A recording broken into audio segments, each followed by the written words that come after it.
Good morning, students. How are you?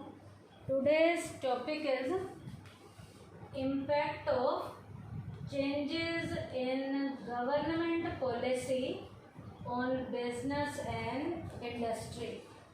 बेटा government की policy के चेंज के बिजनेस और इंडस्ट्री पे क्या इम्पैक्ट पड़े हैं, क्या प्रभाव आए हैं। तो आज का हमारा टॉपिक क्या है? Impact of changes in government policy on business and industry. Business और इंडस्ट्री पे गवर्नमेंट की पॉलिसी के चेंज के इम्पैक्ट क्या हैं, क्या प्रभाव हैं। Some important points in this respect are the following. नीचे के कुछ पॉइंट्स इसके इम्पैक्ट के बारे में हैं जो बिजनेस और इंडस्ट्री पे आए हैं गवर्नमेंट पॉलिसी के चेंज के होने से, जिसमें सबसे पहला पॉइंट है इंक्रीजिंग कंपटीशन। सबसे पहला पॉइंट क्या है? कंपटीशन का लेवल क्या हुआ है? इंक्रीज हुआ है। किसके कारण? गवर्नमेंट पॉलिसी के चेंज होने से। Today business is facing all round competition. और बिजनेस को बेटा हर फील्ड में कंपटीशन को फेस करना पड़ता है। The competition for Indian companies has increase specially in service industry. और इंडियन कंपनी का कंपटीशन का लेवल स्पेशली जो है, जो सर्विस लेवल की इंडस्ट्री है, उसका इंक्रीज हुआ है। जैसे टेलीकम्युनिकेशन में, एयरलाइंस में, बैंकिंग में, इंश्योरेंस में एक्सेट्रा, और भी बहुत से सर्विसेज हैं जिसमें इंडियन कंपनीज का कंपटीशन लेवल जो है इंक्रीज हुआ है। Competition has cross the national boundaries. पहले कंपटीशन जो है देश के अंदर ही था, देश के अंदर ही सिमटा हुआ था, लेकिन आज कंपटीशन जो है नेशनल बाउंड्रीज को क्रॉस कर गया है and assumed a global shape. और वर्ल्ड वाइड लेवल पे हम कंपटीशन को फेस कर रहे हैं आज। अब कैसे, किन किन कंपनीज के साथ हम कंपटीशन को फेस कर रहे हैं? न्यू एंड ओल्ड कंपनीज हैं, मल्टीनेशनल कंपनीज हैं, इंपोर्ट के एरियाज में हम कंपटीशन को फेस कर रहे हैं। Increasing competition has adversely affected many companies. कई कंपनियों के ऊपर इस कंपटीशन का एडवर्सली इफेक्ट आया है। एग्जाम्पल है, once a popular western color television has lost much of ground in the TV market and its contribution to market is almost negligible। बेटा 1970 के दौरान एक कलर टीवी वेस्टर्न था। आज वो कलर टीवी जो है वेस्टर्न नाम हमें कहीं भी सुनने को नहीं मिलता। तो कंपटीशन का इंक्रीजिंग लेवल होना कुछ पे तो पॉजिटिव इम्पैक्ट डालता है और कुछ कंपनीज पे नेगेटिव इम्पैक्ट डालता है। पर एक पॉइंट क्या यहाँ पर क्लियर होता है कि गवर्नमेंट पॉलिसी के चेंज होने से हमारा जो कंपटीशन का लेवल है वो पहले से बढ़ गया है। तो ये पॉइंट क्या है? Increasing competition. सेकंड है मोर डिमांडिंग कस्टमर। पहले कस्टमर की डिमांड भी ज़्यादा गुड्स की नहीं होती थी, सर्विसेज की नहीं होती थी। आज कस्टमर की डिमांड भी बहुत ज़्यादा बढ़ गई है। As a result of economic reforms the customer have complete information about the goods available in the market. आज बेटा माल मार्केट में जो भी अवेलेबल है, कस्टमर को हर प्रोडक्ट की कंप्लीट लेवल की इंफॉर्मेशन कस्टमर के पास अवेलेबल है। Earlier they used to purchase goods and services without much inquiry because of the lack of information. पहले के पास इंफॉर्मेशन कम होती थी कस्टमर के पास, तो गुड्स और सर्विसेज का यूज़ कम करते थे, डिमांड कम करते थे। लेकिन आज के कस्टमर को तो प्रोडक्ट की हर इंफॉर्मेशन उनको पता होती है। तो जब कस्टमर को हर प्रोडक्ट की इंफॉर्मेशन पता है, these days only because of the availability of enough information, the area of customer demand has increased। जब कस्टमर को हर प्रोडक्ट की इंफॉर्मेशन पता है तो कस्टमर के लिए प्रोडक्ट की डिमांड आज क्या हो गई है, बढ़ गई है। Now they have started buying goods, good quality goods and services. आज के जो कस्टमर हैं बढ़िया क्वालिटी की गुड्स और सर्विसेज को खरीदते हैं और उनकी कस्टमर की गुड्स के प्रति जो डिमांड है वो पहले से बढ़ गई है। तो कस्टमर की डिमांड का बढ़ना किसके कारण पॉसिबल हुआ है? जो गवर्नमेंट पॉलिसी में क्या हुए हैं, चेंजेस हुए हैं। क्या चेंजेस हुए हैं? पहले कस्टमर को प्रोडक्ट की इंफॉर्मेशन नहीं मिलती थी, आज कस्टमर को हर प्रोडक्ट की इंफॉर्मेशन पता होती है। उसके बाद थर्ड पॉइंट है रैपिडली चेंजिंग टेक्नोलॉजिकल एनवायरनमेंट। आज बेटा टेक्निक के एनवायरनमेंट में, टेक्नोलॉजिकल एरिया में आज बेटा बहुत फास्ट रेट से, रैपिड रेट से चेंज हो रहा है। टेक्नोलॉजिकल एनवायरनमेंट में rapid changes are taking place in the technological environment as compare to other factors in respect of business environment. Business के बेटा कई एनवायरनमेंट हैं, इकोनॉमिक एनवायरनमेंट है, सोशल है, लीगल है, पॉलिटिकल है और टेक्नोलॉजिकल है। बेटा सारे एनवायरनमेंट में से सबसे ज़्यादा जो चेंज आ रहा है आज कौन से एनवायरनमेंट का बिजनेस पे आ रहा है? टेक्नोलॉजिकल एनवायरनमेंट का सबसे ज़्यादा चेंज का इम्पैक्ट आ रहा है। The reason in increase in competition. Reason क्या है? कंपटीशन का बढ़ना है, क्योंकि कंपटीशन आज बहुत फास्ट रेट से इंक्रीज हो रहा है। These days only that particular company can remain steadfast in the market with market products of better convenience। आज बेटा मार्केट में वही प्रोडक्ट बहुत तेज गति से आगे जाता है जो प्रोडक्ट जो है अपने प्रोडक्ट में तेजी से कस्टमर की डिमांड के अकॉर्डिंग चेंज लाता है। जिस प्रोडक्ट में कस्टमर को ज़्यादा से ज़्यादा क्वालिटीज़ देखने को मिलती हैं। This is possible only by using latest technology. ये किसके कारण पॉसिबल होगा? लेटेस्ट लेवल की टेक्नोलॉजी के कारण पॉसिबल होगा। लेटेस्ट टेक्नोलॉजी में modern machinery and production process available.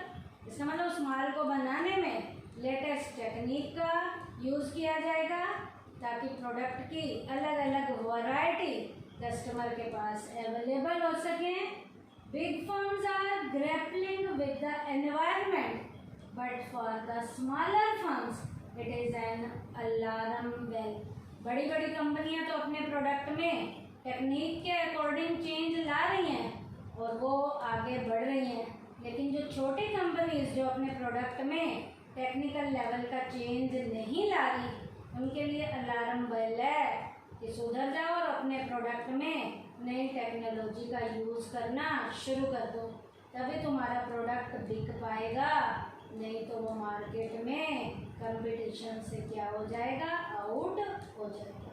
तो गवर्नमेंट की पॉलिसी जो है टेक्नोलॉजिकल एनवायरनमेंट में बहुत तेज गति से चेंज को ला रही है। नेक्स्ट पॉइंट है नेसेसिटी फॉर चेंज। आज बेटा बदलना, टाइम की भी ज़रूरत है, टाइम के अकॉर्डिंग आज हमें बदलना पड़ेगा। Before the implementation of economic reform the business were more stable. जब ये आर्थिक सुधार नहीं हुए थे, लिबरलाइजेशन, प्राइवेटाइजेशन और ग्लोबलाइजेशन वाले, तो बिजनेस बेटा तब बहुत स्टेबल रेट से चलता था। लेकिन सुधारों के बाद कुछ और हो गया, चेंज हो गया। Policies once laid down used in continue for a long time. पहले के टाइम में बता रहा है, जब आर्थिक सुधार नहीं हुए थे, बिजनेस जब स्टेबल रेट से चलता था, तो एक बार पॉलिसीज बनाई जाती थी किसी भी काम को करने की। वो पॉलिसी बेटा लॉन्ग टाइम पीरियड तक चलती थी। लेकिन आज ऐसा नहीं है। These days, because of the free economic environment, the various factors of business environment are undergoing rapid changes. आज बेटा जब बिजनेस के एनवायरनमेंट में रोज चेंज हो रहे हैं, तो बिजनेस को करने की जो एक पॉलिसी आपने बनाई है वो लंबे टाइम पीरियड तक नहीं चलेगी। आपको अपनी पॉलिसीज में क्या करना पड़ेगा? चेंज करना पड़ेगा। Consequently, the business have become unstable and the policies have to be changed quickly. और बिजनेस को बेटा लंबे टाइम पीरियड तक यदि आपने चलाना है, तो आपको बेटा चेंजिंग एनवायरनमेंट के अकॉर्डिंग बिजनेस को अपनी पॉलिसीज में चेंज लाना पड़ेगा। क्योंकि चेंज आज टाइम की क्या बन गया है? ज़रूरत बन गया है। तो गवर्नमेंट पॉलिसीज के चेंज होने के कारण बिजनेस और इंडस्ट्री पे इम्पैक्ट क्या है कि हमें अपनी पॉलिसीज को बिजनेस में रोज चेंज करना है। एक ही तरीके से हमें अपना काम नहीं करना है। तो नेसेसिटी फॉर चेंज, ये भी इसका इम्पैक्ट का पॉइंट है। नेक्स्ट है need for developing human resource. आज बेटा मनुष्य जो एक एज अ रिसोर्स में रोल प्ले करता है, उसके भी बेटा डेवलपमेंट की ज़रूरत महसूस हुई है। ये भी गवर्नमेंट पॉलिसी के चेंज के कारण हुआ है। It is a big challenge to achieve success in business these days. आज बिजनेस में सक्सेस को यदि अचीव करना है, it is not easy for the ordinary employee to face the challenge. तो आज बिजनेस में सक्सेस को अचीव करना एक ऑर्डिनरी एम्प्लॉय के बस की बात नहीं है। वो एक ऑर्डिनरी एम्प्लॉय बिजनेस में कंपटीशन को फेस करना हो या चैलेंजेस को फेस करना हो, तो एक ऑर्डिनरी एम्प्लॉय के बस की बात नहीं है। It needs a thoroughly accomplished human resource equipped with the latest information। आज बिजनेस की यूनिट में काम करने वाला एम्प्लॉय एक ऐसा एम्प्लॉय होना चाहिए जिसके पास बेटा हर फील्ड की लेटेस्ट लेवल की इंफॉर्मेशन हो। आज एम्प्लॉय के पास हर फील्ड की लेटेस्ट लेवल की इंफॉर्मेशन होनी चाहिए, और वो एम्प्लॉय अपनी फील्ड का स्पेशलिस्ट भी होना चाहिए।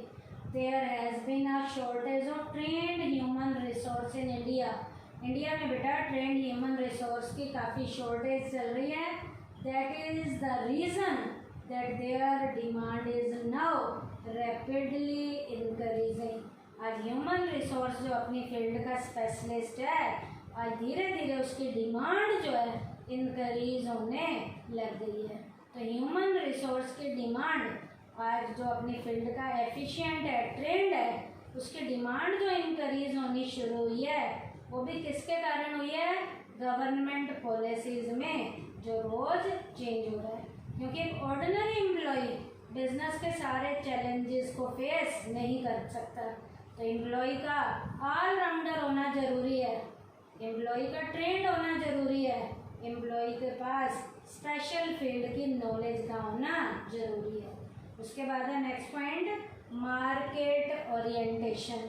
Market orientation, there are 2 point view with the regard of the marketing activities. यहाँ मार्केटिंग एक्टिविटीज़ के रिगार्ड कई हैं। किससे रिलेटेड? प्रोडक्शन की एक्टिविटीज़ से रिलेटेड।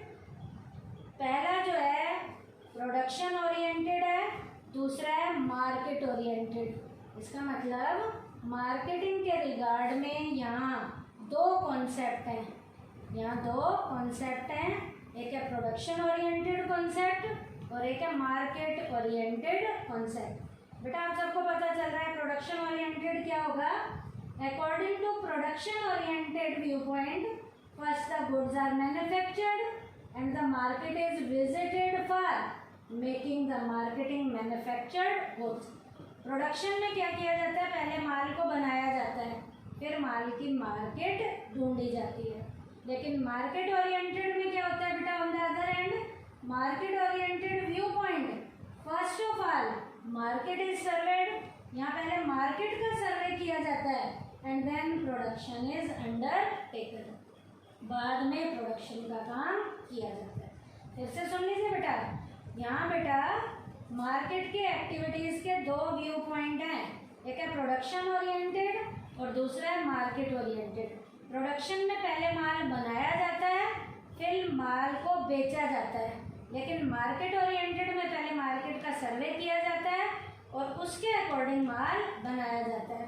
तो बेटा पहले वाला जो था उसमें माल बनने के बाद कई बार मार्केट में नहीं बिक पाता, लेकिन जो दूसरे वाला है इसमें वही माल बनाया जाता है जिसकी कस्टमर को ज़रूरत है। ऐसी वाली कंडीशन में जो मार्केट ओरिएंटेशन है इसमें माल हाथों हाथ बिकना शुरू हो जाता है।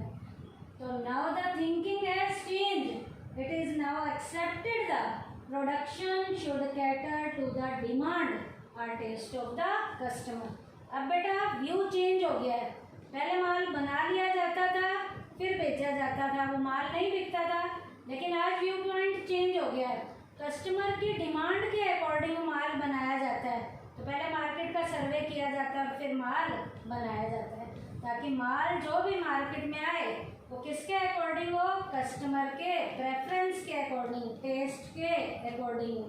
These days the latter thought is in वो, ये पहले वाला जो थॉट है आज उसकी जो है ज़रूरत नहीं है। आज जो थॉट मार्केट में चल रहा है वो कौन सा है, market oriented view point. Next है loss of budgetary support to the public sector.